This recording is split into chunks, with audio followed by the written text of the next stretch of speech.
बहुत गई थोड़ी रही। नारायण अब चेत, नारायण अब चेत, काल चिरैया चुग रही। काल चिरैया चुग रही। निश दिन आयु खेत, निस दिन आयु खेत। सुंदर मानव देह यह, सुंदर मानव देह यह, पायो रतन अनमोल। पायो रतन अनमोल। कौड़ी मोल न खोइए, कौड़ी मोल न खोइए। मान गुरु के बोल। मान गुरु के बोल। एक ब्राह्मण था, उसको तीर्थ यात्रा करने जाना था। सोचा कि सारा पैसा लेके जाऊं ठीक नहीं, घर पे छोड़ के जाऊं, पीछे से चोरी हो जाए, अकेला आदमी। तो एक व्यापारी को दे दिए रखने को अमानत। बोले आऊँगा तो ले लूँगा। और उसकी दानत खराब हो गई, नीयत खराब हो गई। जब वो ब्राह्मण लौट के आया, पैसे मांगे तो बोले कौन से पैसे, किसको दिए तुमने, भूल गए हो, बुढ़ापे में याद शक्ति काम नहीं करती है। उसका मन खराब हो गया था रुपए का लोभ में।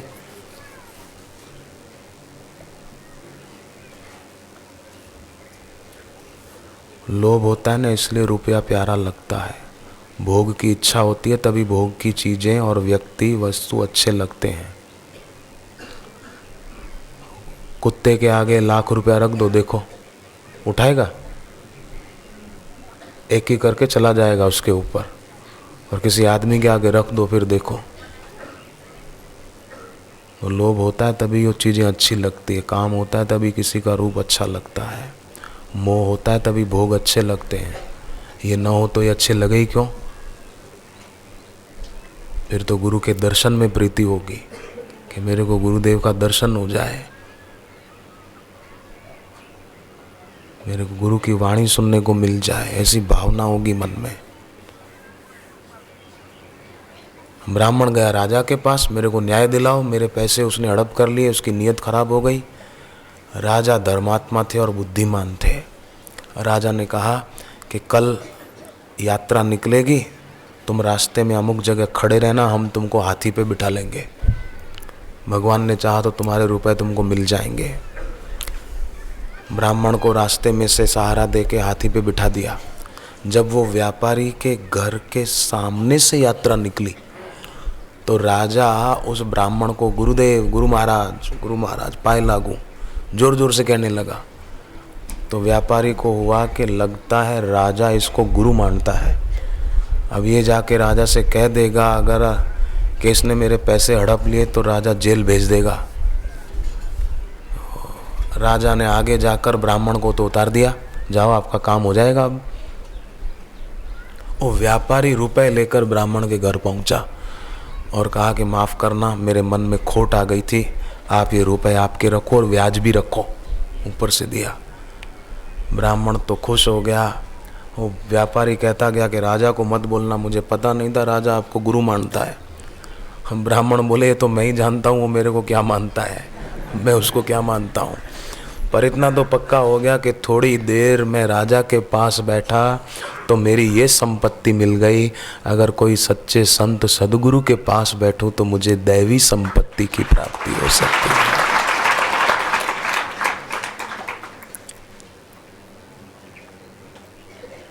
इसलिए भक्तों के दिल की पुकार होती है, भावना होती है। उनकी भावना और गुरु की कृपा सारा मैल धुल जाता है, हृदय शुद्ध होता है और प्रफुल्लित होता है। पाप नष्ट हुए उसकी पहचान क्या कि प्रसन्नता, आनंद, खुशी बनी रहे। समझो पाप नष्ट हो गए। और गुरु के दर्शन से, बापूजी के दर्शन से पुराने साधकों के अनुभव हैं। जो नए आए होंगे, आज पहली बार आए होंगे, तो वो भी अनुभव कर लेंगे कि गुरुदेव के दर्शन से कैसी प्रसन्नता बढ़ती है, कि पाप नष्ट होते हैं। पापी आदमी दुखी, चिंतित, उदास, परेशान रहता है। जब देखो तब टेंशन में, जब देखो तब टेंशन में, जब देखो तब दुखी, उदास, बेचैन, हाई बीपी, लो बीपी, कभी कुछ कभी कुछ नहीं। यस्य दर्शन मात्रेण, यस्य दर्शन मात्रेण मनसः स्यात् प्रसन्नता, मनसः स्यात् प्रसन्नता, स्वयं भूयात् धृतिः शान्ति, स्वयं भूयात् धृतिः शान्ति, स भवेत् परमो गुरु। स भवेत् परमो गुरु। जिनके दर्शन से शांति और प्रसन्नता बढ़ने लगे। पर ऐसे गुरु मिले फिर भी कोई फालतू इच्छा करे। एक भिखारी दूसरे भिखारी को कह रहा था, मैं अगर अमेरिका के रॉकफेलर जितना धनवान हो जाऊं ना, उतने उसके जितना पैसा मेरे पास हो तो भी मैं अभी उसके पास जितना उससे ज़्यादा कमा सकता हूँ। बोले कैसे? बोले मैं साइड का काम चालू रखूँगा भीख मांगने का, उसके जितना पैसे वाला हो जाऊँ फिर भी ये साइड की इनकम तो मेरी चालू ही रखूँगा। अब जिनके लिए पैसा ही सब कुछ है वो दूसरा कुछ करता रहे, बाकी जिनके लिए है गुरु का ज्ञान सर्वस्व है, भक्ति सर्वस्व है, उसको फिर ये चीज़ों के लिए हाय हाय की इच्छा नहीं होगी।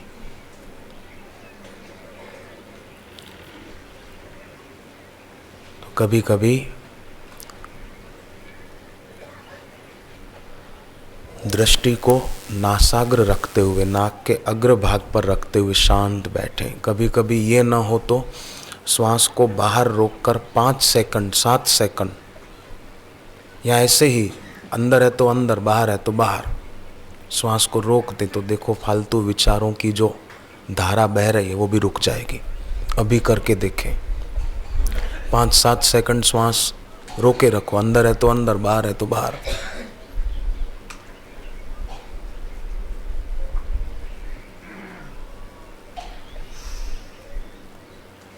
जितना रोक पाए रोके, फिर ले लें।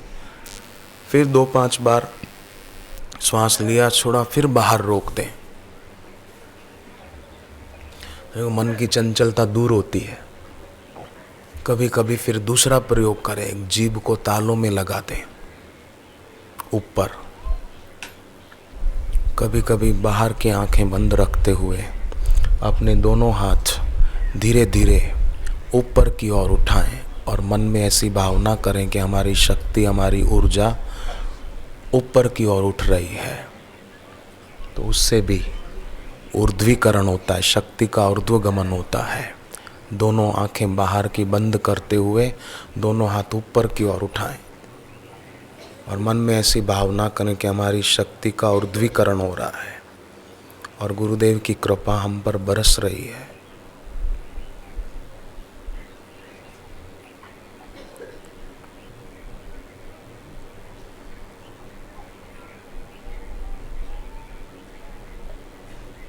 बस हाथ नीचे कर लें।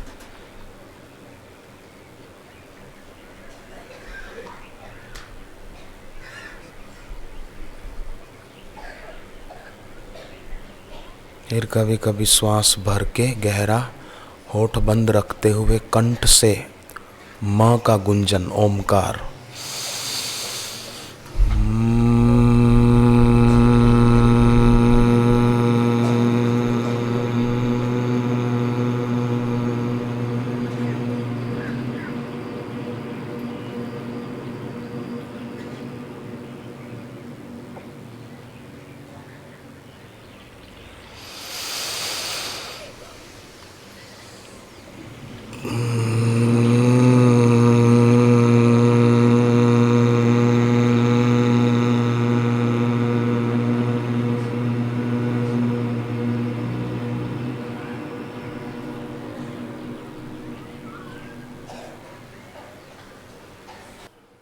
एक संत थे, वो बोलते थे कि जो काम करना है अपने कल्याण का वो आज ही कर लो। आज का सूर्यास्त आपका अंतिम है, ऐसा समझ के करो। क्या पता कल सूर्योदय हो न हो। ऐसा समझो कि आज का दिन मेरी जिंदगी का आखिरी दिन है, मुझे अपना कल्याण करना है बस। युधिष्ठिर के पास एक ब्राह्मण आए कुछ मांगने के लिए। युधिष्ठिर ने कहा कल आना। ब्राह्मण चला गया तो भीम नगाड़े बजाने लगा, धमाधम धमाधम धमाधम, जोर जोर से। तो युधिष्ठिर ने पूछा किस बात के नगाड़े बजा रहे हो? बोले आपने काल को जीत लिया इसलिए नगाड़े बजा रहा हूँ। आपने ब्राह्मण को कहा ना कल आना, मैं कल तुमको दे दूंगा। काल को जीत लिया आपने तो, इसलिए नगाड़े बजा रहा हूँ। युधिष्ठिर को अपनी भूल समझ में आई, ब्राह्मण को बुलाया और उसका जो काम था वो उसी दिन कर दिया।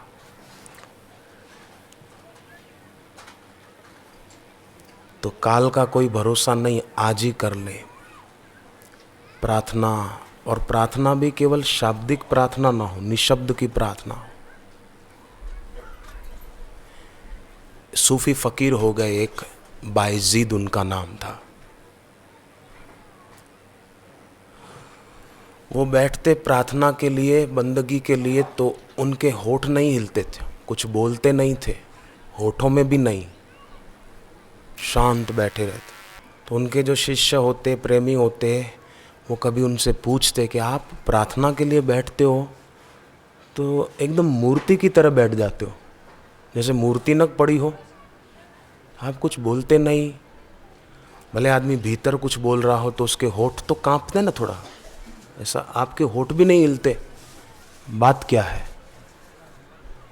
तो सूफी फकीर बायजीद ने बड़ा प्यारा उत्तर दिया, एक प्रसंग सुनाया। बोले एक बार मैं एक राजा के महल के सामने से गुजर रहा था। राजा महल के बाहर खड़ा था। राजा के ध्यान, बहुत कृपा करके ध्यान देना, जो बोलते मैं दुखी हूँ, मैं परेशान हूँ, मेरा कोई नहीं है, वो ध्यान से सुनना। राजा महल के बाहर खड़ा था। राजा के सामने एक साधु खड़े थे, अभ्यागत साधु थे।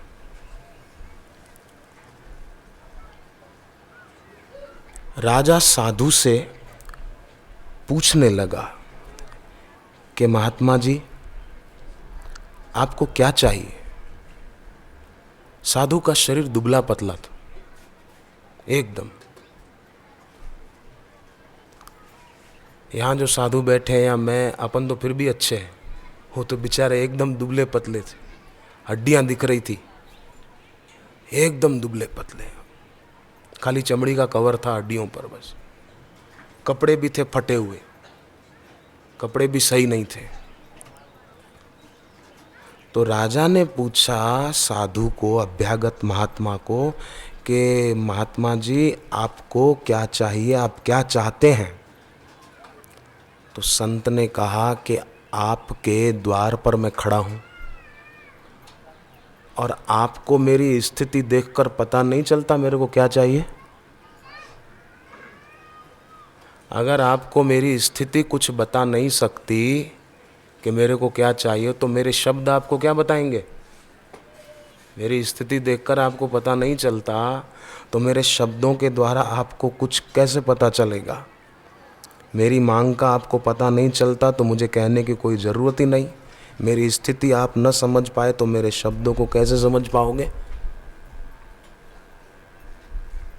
इस साधु ने राजा को कहा।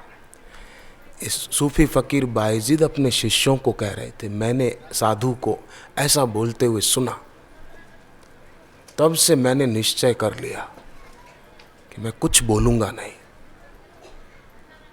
क्या उसको हमारी स्थिति देखकर पता नहीं चलता होगा इसको क्या ज़रूरत है? और अगर उसको पता नहीं चलता है तो हमें कुछ कहने की भी ज़रूरत नहीं है।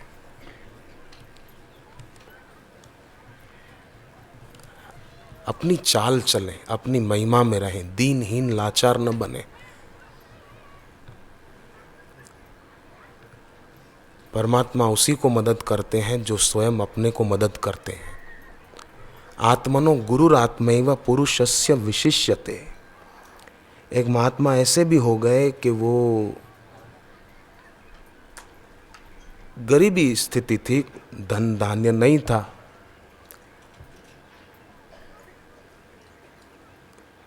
पर जब भी देखो बोलते रहते, वाह भगवान कैसे दयालु हो आप, हे भगवान, हे प्रभु, हे परमेश्वर, आप मेरी हर ज़रूरत पूरी कर देते हो। वाह वाह वाह, आपकी महिमा का पार नहीं है। आप मेरी हर आवश्यकता पूरी कर देते हो, तत्क्षण, तत्काल, देर नहीं करते आप। कैसे दयालु हो, वाह वाह। तो उनके जो साथ में रहते थे ना कुछ और उनके शिष्य, वो सुनते रहते और हंसते रहते। कुछ तो मिला नहीं, खाने को भी रूखा सूखा मिला न मिला। रात को सर्दियों में बाहर पड़े रहते हैं, ओढ़ने को नहीं, पहनने को स्वेटर नहीं, और ये बोलते हैं कि हमारी हर ज़रूरत हे प्रभु तुम पूरी कर देते हो। वाह वाह वाह वाह। एक दिन एक नगर में गए यात्रा करते हुए, तो नगर के लोग जरा ऐसे ही थे, उन्होंने ठहरने भी नहीं दिया। बोले नहीं महाराज लोग बाहर रुको जाके। तो बाहर रहना पड़ा एक पेड़ के नीचे, सर्दियों की रात थी। और वो बोले वाह प्रभु आप कितने दयालु हो, हमारी ज़रूरत को तुरंत पूरी कर देते हो। वाह वाह वाह वाह, कैसे दयालु हो। तब एक शिष्य से रहा नहीं गया, उसने कहा हद हो गई, एक ज़रूरत पूरी हुई हो तो दिखाओ। रोटी नहीं मिली, गांव वालों के पास गए तो उन्होंने अपमान करके निकाल दिया, भागो यहाँ से। रेगिस्तान में बैठे हैं, ऊपर पेड़ है बस, और ठंड इतनी लग रही है, मरे जा रहे हैं, कांप रहे हैं, दांत किटकिटा रहे हैं, और आप बोलते हो कि हर ज़रूरत पूरी कर दी। वाह वाह वाह वाह, तत्क्षण, जरा भी देर नहीं करते, आप मेरी हर आवश्यकता पूरी करते हो। क्या क्या आवश्यकता पूरी हुई आप बताओ महाराज, एक आवश्यकता पूरी हुई तो बताओ। उस साधु ने क्या उत्तर दिया, क्या प्यारा उत्तर दिया। बोले आज हमारी आवश्यकता यही थी कि पेड़ के नीचे रात गुजारें। आज हमारी ज़रूरत यही थी कि हम रोटी न खाएं पर भूख को ही खा लें। आज हमारी ये ज़रूरत थी। आज हमारी यही ज़रूरत थी कि हम ठंड में ठिठुरते रहें, यही हमारी ज़रूरत थी। और आज हमारी यही ज़रूरत थी कि हमारा अपमान हो, ये हमारी ज़रूरत थी। और उसने ज़रूरत पूरी कर दी तो उसको धन्यवाद न दूँ तो क्या करूँ, शिकायत करूँ, रोऊँ। आज भगवान चाहते थे और हमारी ज़रूरत थी कि हम भूख को ही पालें। भाई क्यों रोना, शिकायत क्यों करना, नम्र बनो, अभिमानी क्यों बनो। जो आदमी अभिमानी बनता है, बड़ा बड़ा मैं बड़ा, तो बड़े की तेल में डालने पर जो हालत होती है ना उसकी, वो हालत होती है। तेल में डालो बड़े को तो क्या हालत होती है उसकी। घाल तराजू तोलिए नमे सो भारी होए। तराजू के पलड़े में कुछ तोलते हैं ना दुकानदार लोग, व्यापारी लोग, तो जो पलड़ा नम जाता है ना वो भारी कहलाता है ना। घाल तराजू तोलिए नमे सो भारी होए, तो नम जाए। या प्रभु तूने मेरी हर ज़रूरत पूरी कर दी। वाह वाह वाह वाह। किसी दिन भोजन नहीं मिला तो आज शायद भूख को ही खाना था, तूने वो ज़रूरत पूरी कर दी। वाह वाह। आज प्रतिकूलता मिलनी थी, यही ज़रूरत थी मेरी, ताकि मेरी समता बढ़े, तूने वो पूरी कर दी। वाह वाह। क्या घाटा पड़े, कोई नहीं। पर इंसान की आदत पड़ जाती है, इंसान शिकायत में जीता है। तो ये गुरुदेव का अवतरण दिवस हमारे भीतर भी समता का अवतरण करे, शांति का अवतरण करे, गुरु भक्ति का अवतरण करे। कितना अच्छा होगा। एक कला है देखो, जो पत्थर में छिपी हुई मूर्ति को निखारती है। शिल्पी की वो कला ही है ना, पत्थर रख दो उसके पास तो काट छांट के बढ़िया मूर्ति बना देता है। एक कला ऐसी भी होती है जो वीणा में सोए हुए संगीत को जगाती है, संगीतकार के द्वारा। एक कला ऐसी भी होती है जो शब्द में छिपे हुए छंद को मुक्त करती है। और एक कला ये भी है सर्वोपरि कि जीव में छिपे हुए ब्रह्म भाव को प्रकट करे। वो गुरु के सानिध्य में ही हो पाता है ये काम, और कहीं नहीं हो पाता। गुरु भक्ति योग में आता है कि गुरु का अवतरण दिन शिष्य को बहुत उत्साह से मनाना चाहिए। मैं मानता हूँ कि देश भर में और विदेशों में भी, विदेश में वहाँ के समय अनुसार लोग खूब अच्छी तरह से मनाते हैं अपने अपने इलाकों में। सूरत में और कई नगरों में तो मैंने कभी कभी देखा भी है, जन्मोत्सव पर जाना हुआ तो ऐसी लंबी विशाल कीर्तन यात्राएं निकलती है कि पूरे सूरत का ट्रैफिक जाम हो जाए, इतने साधक कीर्तन यात्रा में आते हैं। सूरत में मैं एक बार गया था जन्मोत्सव पर। सुबह हमने कितने 6:30-7 बजे शुरू की थी, 11:30 बजे के 11:45 बजे आश्रम पहुंचे थे। फिर आश्रम में उत्सव हुआ था। राणापुर एमपी में ही है, वहाँ एक बार कीर्तन यात्रा मैं नहीं गया था, समिति वालों ने निकाली थी। फिर आश्रम में भंडारा था। वो क्या हुआ कि एक लड़का खेलते खेलते इलेक्ट्रिशियन की असावधानी से एक वायर खुला रह गया था। लड़के का हाथ वहाँ लगा, खेल खेल में चिपक गया, करंट आया। लोगों ने कनेक्शन काटा, लड़का उल्टे मुंह पानी से भरी हुई कढ़ाई में जा गिरा।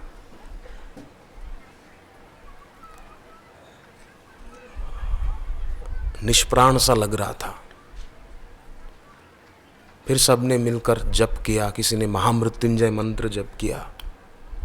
महामृत्युंजय मंत्र की भी बहुत महिमा है, युवा धन सुरक्षा पुस्तक में लिखा हुआ है। कोई व्यक्ति बीमार हो तो पानी भर के रखे, महामृत्युंजय मंत्र जप करे और उसको वो जल पिलाए। तो उन्होंने वैसा किया थोड़ा। फिर बताया गुरुजी के चित्र में से एक ज्योत हमको निकलती हुई दिखाई दी और उस लड़के में समा गई। अब ये बात भी कोई नास्तिक सुने, बोलेगा ये कैसे हो सकता है, चित्र में से ज्योत निकले, ये आप अतिशयोक्ति कर रहे हैं। अतिशयोक्ति नहीं है, स्पष्टोक्ति है। आप फूल की तस्वीर ले सकते हो, फूल में छिपी हुई सुगंध की तस्वीर ले सकते हो? है किसी की ताकत? निकाल के दिखाए सुगंध की तस्वीर। आप हारमोनियम की या सारंगी की, सितार की तस्वीर ले सकते हो, पर जब उसको संगीतकार बजाता है तो जो ध्वनि निकलती है उसकी तस्वीर ले सकते हैं? कोई फोटो खींच सकता है उसकी कि ये ध्वनि निकल रही है? शरीर की तस्वीर ले सकते हो, शरीरी की तस्वीर ले सकते हैं कोई? धरती की तस्वीर ले सकते हो, पर धरती में जो रस है, जो गन्ने को मीठा बनाता है, मिर्ची को तीखा बनाता है, उसकी तस्वीर ले सकते हैं कोई? ऐसे ही सदगुरु की तस्वीर ले सकते हैं, पर गुरु का जो गुरुत्व है उसकी तस्वीर कोई नहीं ले सकता। हाँ, श्रद्धा भक्ति से उसका अनुभव कर सकते हैं। जैसे फूल के निकट जाओ तो फूल की सुगंध का अनुभव कर सकते हैं, एहसास कर सकते हैं। ऐसे ही दिल से गुरु के निकट जाएं, दिल से गुरु के प्रति अपनी प्रीति को बढ़ाएं। हाँ, तो पता चलेगा अरे मेरे सिर पर ही राज मुकुट था और मैं बेकार में भीख मांग रहा था, मुझे याद ही नहीं था राज मुकुट तो मेरे सिर पर है और मैं भीख मांग रहा था। फिर पता चलेगा कि मैं था तो राजा, पर एक भिक्षुक की तरह जीवन गुजार रहा था। जन्मा था राजा की तरह, पर भिखमंगा होकर अपना जीवन जी रहा था।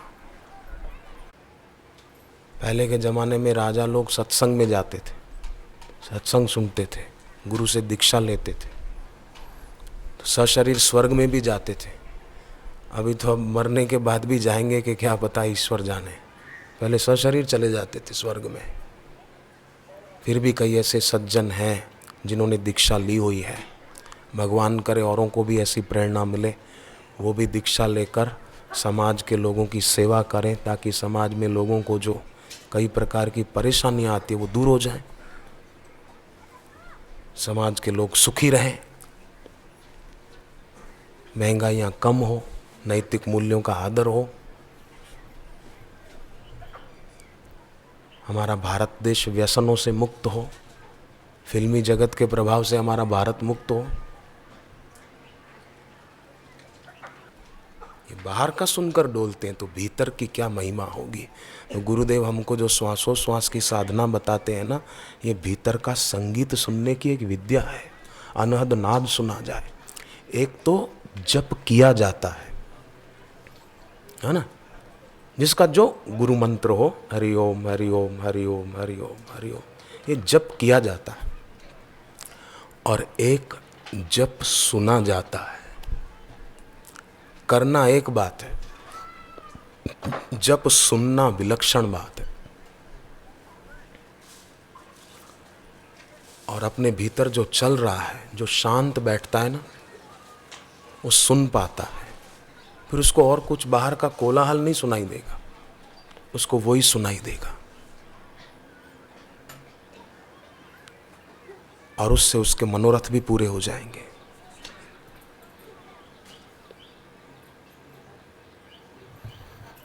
पर कई बार सरलता से कोई चीज मिलती है ना, तो आदमी उसकी कदर नहीं करता।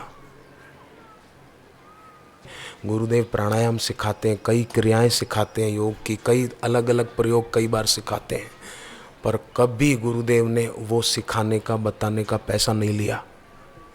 दीक्षा भी देते हैं बापूजी, तो आपने सुना होगा, पहले ही गुरुदेव कह देते हैं कोई चीज, वस्तु, रुपया, पैसा नहीं लाएंगे।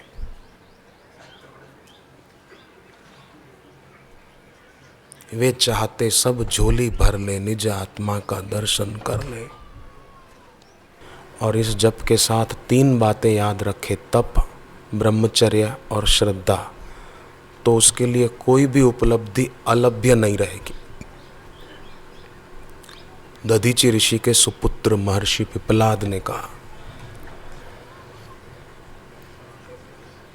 सामवेद में ओमकार की आराधना का निर्देश है, गीता में भी है, भगवत गीता में।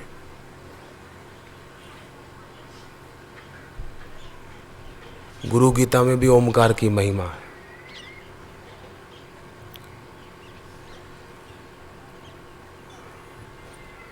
अनेकों अनेक ग्रंथों में ओमकार की आराधना के आदेश हैं। सामवेद की छांदोग्य उपनिषद में ध्यान और एकाग्रता के लिए ओम की उपासना का वर्णन है। यजुर्वेद की योग तत्व उपनिषद में भगवान विष्णु ने ब्रह्मा जी को ये बताया कि ऐसा जप करें, जो अभी हम कर रहे हैं। भगवान विष्णु ने बताया है। लगता साधारण है, पर इसका प्रभाव भगवान विष्णु के द्वारा गाया गया है। हरि ओम।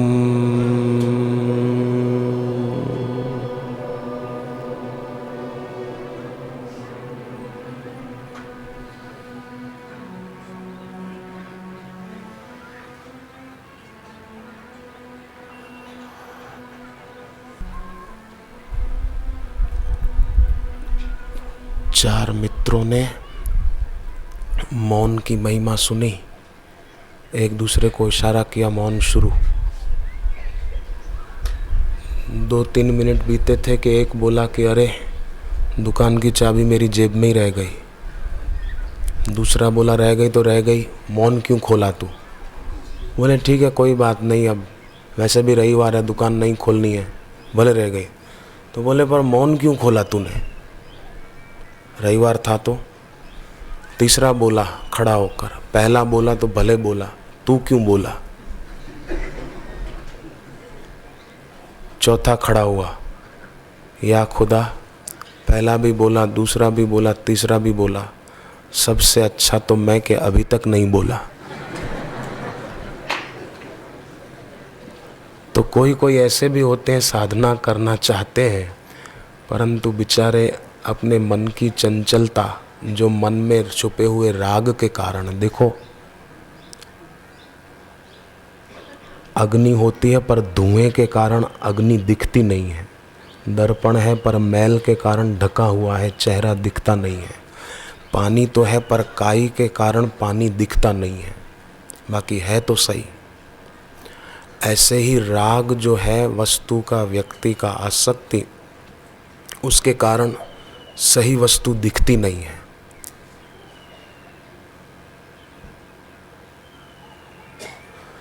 राग का पर्दा हटाना है। वो कैसे हटे कि सेवा खूब हो, सेवा का अवसर मिले तो चूकना नहीं चाहिए।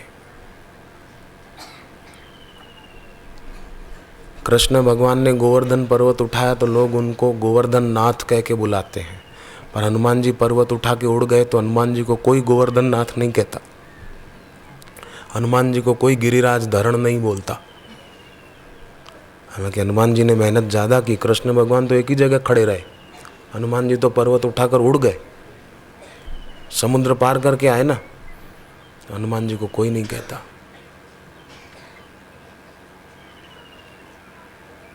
सेवा करने से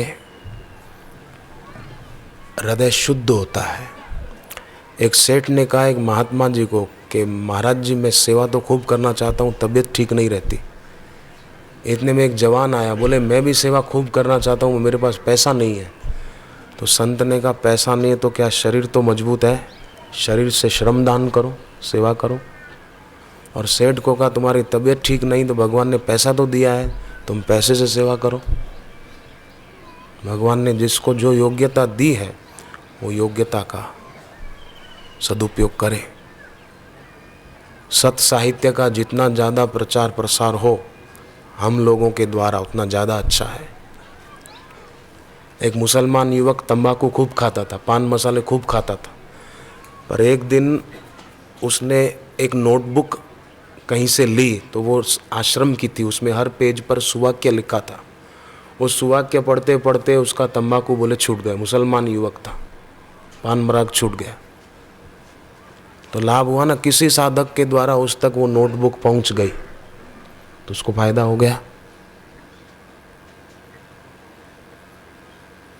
एक आदमी को नींद नहीं आती थी, उसने ईश्वर की और पुस्तक किसी ने दी उसको, मित्र ने, उसने पढ़ी तो उसके सारा जो मानसिक तनाव था वो दूर हो गया, डिप्रेशन की तकलीफ दूर हो गई, बढ़िया हो गया। फिर उसने बहुत सारी मंगाई ईश्वर की और ढेरों सारी, अपने दोस्तों को, संबंधियों को, व्यापारी मित्रों को, सबको बांटी कि पढ़ो तुम। सत साहित्य के प्रचार प्रसार में जो व्यक्ति सत्कर्म में लगता है ना उसका अपना दुख टिकता नहीं है।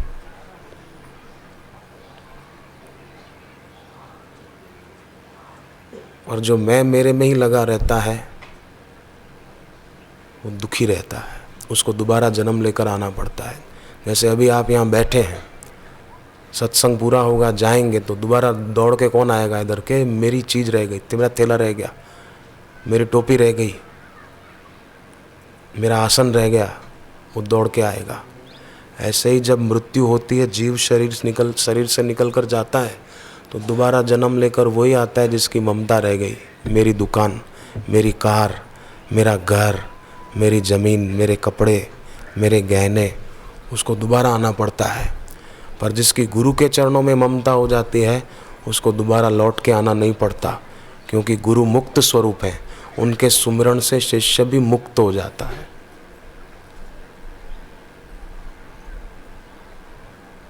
इसलिए भागवत जी में एक श्लोक आता है, तस्मात् असद अभिध्यानम यथा स्वप्न मनोरथम। असद वस्तुओं का ध्यान न करें। जो पुरुष होकर स्त्री का चिंतन ज़्यादा करता है तो दूसरे जन्म में उसको तैयारी करनी पड़ती है चुनरी ओढ़ने की, पक्की बात है।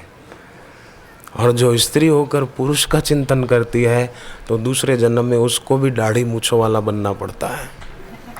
परंतु जो पुरुष या स्त्री का शरीर पाकर परस्पर एक दूसरे का चिंतन न करके अपने गुरुदेव का सुमिरन करते हैं तो गुरु मुक्त स्वरूप है, तो शिष्य भी मुक्त हो जाता है, बंधन मुक्त हो जाता है।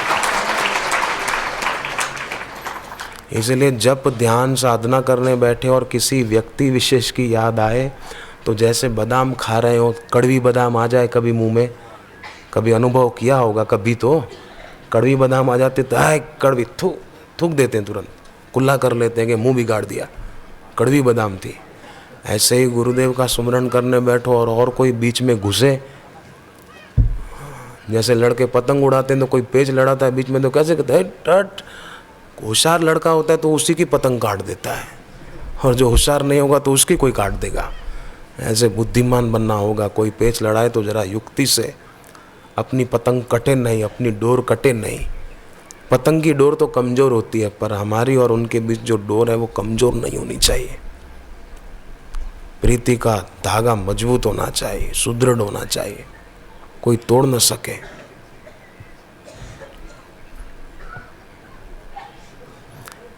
एक डॉक्टर थे, डॉक्टर का नाम बोधराज, हिसार के पास रहते हैं, मंडी आदमपुर जगह का नाम। तो उन्होंने एक बार देखा, सत्संग जब पूरा हुआ तो लोग बापूजी की गाड़ी के रास्ते पर दोनों तरफ खड़े हो जाते हैं। ये क्या मिलता होगा इनको, मैं भी एक दिन देखूं। 3-4 दिन का कार्यक्रम था, तो एक दिन वो भी खड़े हो गए रास्ते में। धक्का मुक्की हुई तो उनके पैर के पंजे के ऊपर से गाड़ी का पहिया निकल गया। तो एक क्षण के लिए तो हुआ कि अरे ओहो, आह निकल गई मुंह से। पर बाद में जूता उतार के देखा तो अंदर तो कुछ भी नहीं हुआ था, पैर को, उंगलियों को। पर बोले उस दिन के बाद मेरा घुटनों का दर्द सदा के लिए ख़त्म हो गया। पहले रहता था और फिर मिट गया। ये बिल्कुल वो डॉक्टर ने बताया। उसका मतलब ये नहीं कि यहाँ किसी को घुटनों में दर्द हो बोले मैं भी खड़ा रहूं, बापू की गाड़ी का पहिया मेरे, देखना, ऐसा नहीं करना कोई।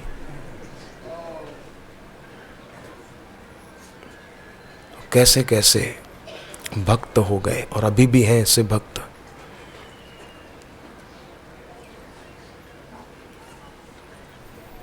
तो ऐसी भक्ति का अवतरण हो हम सब के दिल में।